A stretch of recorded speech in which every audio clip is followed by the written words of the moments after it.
The next presenter is Tom Carter. Tom taught at College of DuPage beginning in 2000 until his retirement this year, making a rich 23-year career at the college. Here is the highly esteemed Tom Carter.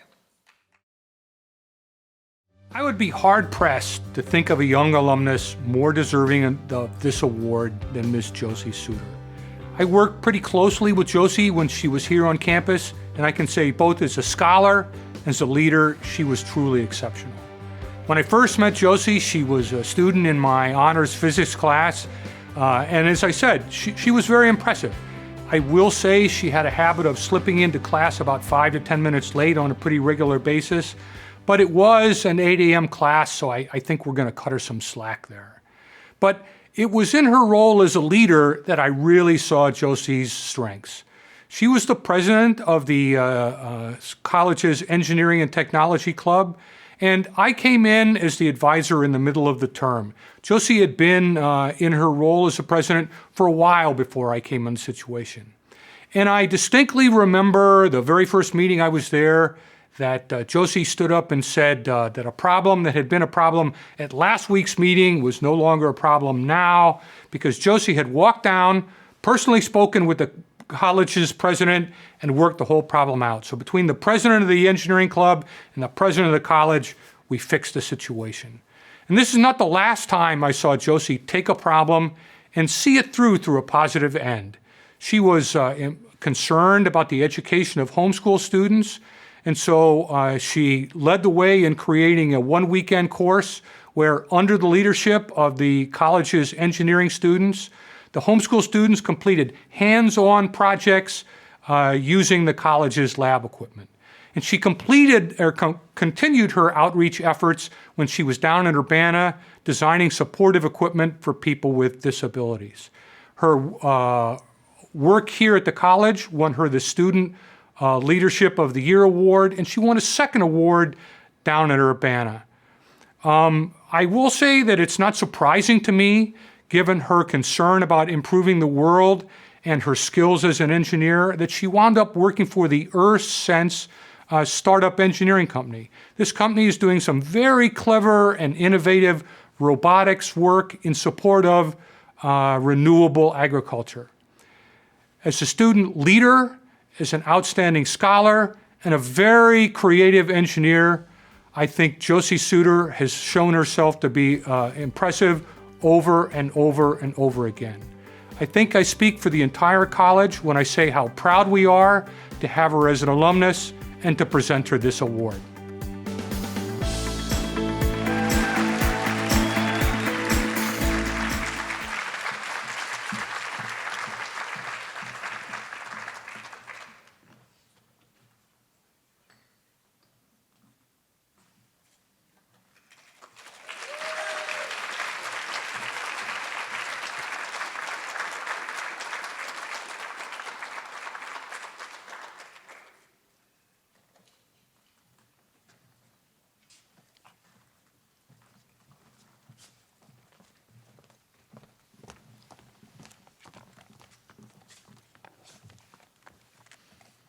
So thank you for coming, and thank you for this award. I'd like to thank my parents, family, and friends for supporting me and helping me grow into the person that I am today. COD is where I gave robotics a try for the first time. It's where I gained confidence in my own leadership, and it's where I had amazing mentors that inspired me and encouraged me.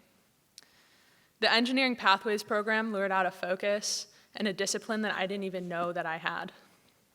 I work at a robotics startup now, and I probably never would have even applied to the job had I not been in the Engineering and Tech Club. Heck, this is where I had my first job. Teresa Dietz used to be my 6th grade math teacher before she came to work at COD Human Resources. She told me there was a student position open, and I'll be honest, I was bad at the job, but everyone there was lovely, but I learned that I was terrible at keeping details straight, especially when sleep deprived. So now I use Excel to sort the details. COD to me is a place where people can come at any point in their life and have a transformative experience. I befriended everyone from homeschooled high schoolers finishing their STEM credits to veterans finding a new career. I was humbled by the grit and persistence I saw my peers display every day. That grit became success with faculty willing to meet their students wherever they were and push them to new places. And that's one of COD's shining qualities. The faculty here is willing to go above and beyond to help their students reach their goals. Two professors that made a particularly large impact on me were the advisors to the Engineering and Tech Club, Dr. Tom Carter and Professor Carolyn England.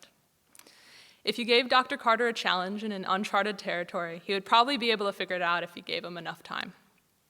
He could tell you in a booming military voice about his time training in the Navy or working on his PhD.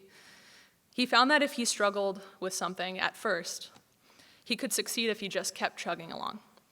I think he believed the same in us. He was always there to help me navigate the room, reservation, bureaucracy, or instill confidence in me, despite being one of the few women engineers in the program. As advisor for the Engineering and Tech Club, he gave us a lot of freedom to try new things and make mistakes. Professor England did some work reining us back in. You know the term, "my eyes are bigger than my stomach"? Kind of felt like our 18 and 19-year-old eyes were a bit bigger than our calendars. We made it a habit of biting off more than we could chew. Through teamwork, creativity, and some reminders to not completely burn ourselves out from Professor England, we'd figure out how to chew it together. She kept us in touch with our own humanity, something engineering students have a habit of losing sight of behind cans of Red Bulls and aspirations to change the world. Dr. Carter and Professor England helped keep us on track and figure out how to bring our goals into focus. That kind of student-faculty relationship could only be grown in an environment where we got one-on-one attention from the people responsible for our education. One of the opportunities that arose from such great mentorship was the ability to re-enter our robotics team in the NASA robotic mining competition. We were one of 2 community colleges to participate in this national competition down in Florida. The difference in our age and experience became pretty apparent when we were invited by another team to go party on Cocoa Beach, and none of us were old enough to drink. My friend Michael wasn't even old enough to vote. Instead, we enjoyed some Jackbox games and Frisbee 500 in the motel parking lot when we weren't at the Kennedy Space Center competing. I can't even begin to describe the amount of things that team was able to accomplish that year. The engineering club felt like 4 or 5 clubs wrapped up into one mega club of people who thought studying together counted as socializing. We occupied this grimy little room called the Fishbowl, to the point where the past president, Dr. Rondo, walked by, probably smelled it, and then made plans to renovate it. I felt privileged to be a part of an effective team that was able to plant seeds for the next group of students. The engineering program was really special, is really special, and full of such bright people with incredible potential. The students that came after us accomplished even more impressive feats.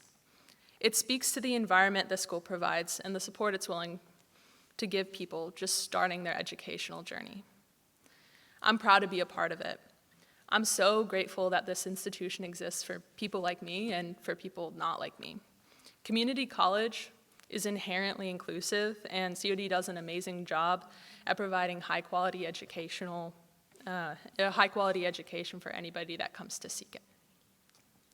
Thank you to everyone who makes it such a valuable resource to the community. This kind of thing builds us all up, and we need more of that in our world. I'm honored that you've chosen me as a representative for the good that this college can do, and I appreciate the support I've been given to get here. Thank you.